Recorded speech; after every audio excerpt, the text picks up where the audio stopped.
High rates do not hit every asset the same way. They separate borrowers from owners and weak assets from real cash flow. Welcome to Dragon Bullion! The economy lesson today is simple. When money becomes expensive, the market becomes less forgiving. It does not reward every growth story. It rewards assets that can prove cash flow, pricing power, and access to capital. That is why high rates can widen the gap between asset owners and people who need to borrow. If you need debt to survive, high rates become pressure. If you already own cash, productive assets, or scarce equity, high rates can create options. This is the key distinction. High rates are not just a macro headline. They are a sorting machine. They sort companies by balance sheet strength. They sort households by cash flow. They sort countries by currency strength. They also sort investors by whether they have cash ready when volatility creates better prices. The mistake is thinking that high rates simply make every asset go down together. That can happen during a panic, but over time the market becomes selective. Weak balance sheets get punished. Real earnings become more valuable. Strategic assets can keep attracting capital even when broad liquidity is tighter. Many economies have moved into an investment society. Wages and bank deposits are no longer enough for many households. Stocks, real estate, retirement accounts, private assets, and technology exposure have become part of everyday financial life. But broader participation does not mean investing became easier. More people can enter the market, while the market itself becomes more difficult. A rising market does not help everyone equally. You still need the right asset, the right entry price, and enough liquidity to hold through stress. This is why cash flow matters. If an investor has no spare cash, even a good asset can be sold at the wrong time. If an investor has cash, volatility can become an entry point instead of a forced exit. Same market, different outcome. The same logic applies to companies. A company with recurring cash flow can survive higher funding costs. A company that depends on cheap capital can lose its story very quickly. In a high-rate market, patience belongs to the people and companies that can afford to wait. Stocks and real estate can both benefit from liquidity, but they are not the same trade.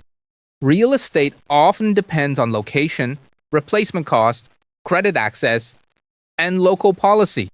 Stocks depend more directly on earnings, margins, cash flow, and market capitalization discipline. If real estate rules loosen, money can move toward property. But that does not mean every property rises equally. Better locations and scarce new supply can behave differently from weak inventory. The quality of the asset still matters. Stocks are even less forgiving. Market capitalization reflects expectations before the earnings arrive. If the expectation is not confirmed by revenue, margin, or cash flow, the premium can disappear quickly. That is why cheap-looking stocks can stay cheap when the market sees no evidence. The lesson for investors is not to choose stocks or real estate blindly. The lesson is to ask what the asset proves. Real estate must prove location, strength, and scarcity. Stocks must prove earnings power and cash flow durability. In a high-rate world, price alone is not enough. Korea's growth cannot be explained only by hard work. Effort mattered, but the global liquidity environment also mattered. After the world moved deeper into credit money, dollar liquidity expanded, global trade expanded, and export-led industrialization became more powerful. Korea used that environment well. Capital became available faster. Export companies met larger markets. Manufacturing, semiconductors, and industrial supply chains scaled up inside a world where credit and global demand were expanding. This is important because growth is never just a moral story. It depends on money price, currency conditions, credit access, policy, and external demand. When those variables are favorable, effort compounds faster. When they turn hostile, debt and weak cash flow are exposed. The condition is clear. Borrowed money works when the return on investment is higher than the cost of capital. If that condition breaks, growth can turn into a debt burden. High rates force every growth model to pass that test again. China grew in an even more financialized era. Property, local government financing, industrial expansion, and export strength all worked together during a period when credit was easier and globalization was stronger. That structure is powerful in a low-rate world, but it becomes vulnerable when rates stay high and supply chains separate. Property values affect collateral. Local government revenue affects investment. Currency defense limits how aggressively policy can ease. This is why China risk is not only about one weak data point. It is about a policy trap. If rates are cut too much, the currency can weaken and capital outflow pressure can rise. If policy stays too tight, debt-heavy sectors struggle to breathe. For global investors, this matters because China touches exports, commodities, currency pressure, Korean manufacturing sentiment, and Asian risk appetite. A cheap China-linked asset is not automatically a good asset. Investors need evidence that demand, funding, and currency conditions are improving together. High rates favor strong currencies. The US has more room than most countries because the dollar is still the reserve currency. That does not make US debt free. It means the US can carry pressure differently from countries that must defend weaker currency. Even the US has limits. Short-term interest costs can rise. Long-term treasury demand still needs buyers. If foreign buyers are less willing or less able to absorb debt, the market has to clear through price, yield, or policy support. Japan is another key piece. If Japanese rates normalize and yen carry trades unwind, global liquidity can be affected. Money that was cheap and mobile can become less available. That matters for risk assets far beyond Japan. So, the US can endure high rates better than many economies. But investors should not treat the debt issue as salt. The better question is whether nominal growth, productivity, and asset returns can stay ahead of financing costs. AI also has to pass the high rate test. The market may love the theme, but the capital spending is real. Data centers, chips, power grids, cooling systems, and software deployment all require money. That money needs a return. This is why AI infrastructure is not just a technology story. It is a cash flow story. Companies that win are the ones that turn AI demand into orders, margins, and durable revenue. The companies that only use AI language without proof can be filtered out quickly. Power and data center infrastructure become important because AI is physical. Models need electricity. Chips need capacity.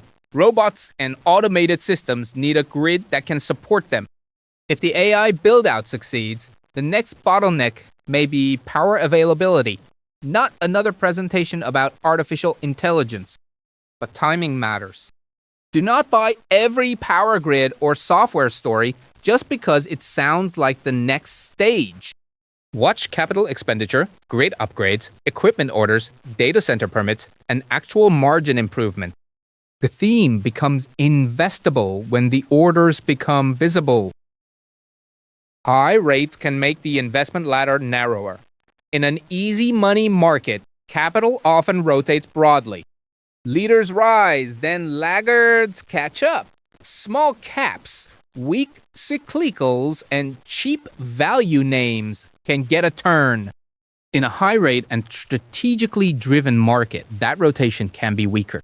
Capital may keep concentrating in assets with policy support. real earnings, scarce infrastructure, reserve currency advantage, or direct exposure to productivity bottlenecks. That is uncomfortable, but it is practical. Cheap does not mean attractive. A weak asset without cash flow, policy support, or strategic relevance can stay weak for a long time. The market does not owe laggards a rotation. The response is to build a hierarchy. First, identify the assets with proof. Second, wait for volatility to create better entries. Third, keep cash ready. In a narrow ladder market, cash is not dead money. It is the ability to move when stronger assets reset. Here is the checklist. First, ask whether the asset owns cash flow or needs cheap debt. Second, ask whether the asset has pricing power or only a story. Third, ask whether the currency and funding backdrop support the trade. Fourth, separate good assets from good entry prices. A strong company can still be a bad purchase if the price already assumes perfection. Fifth, do not chase weak assets only because they look cheap. Cheap without evidence can stay cheap. Sixth, watch the macro lines. Rates, USD strength, China stress, yen carry pressure, and credit conditions all affect how much risk the market can hold. When those lines deteriorate together, defense comes first. The final rule is simple. High rates reward proof. They punish weak balance sheets, weak cash flow, and borrowed confidence. Follow the assets that can prove earnings and survive the funding test.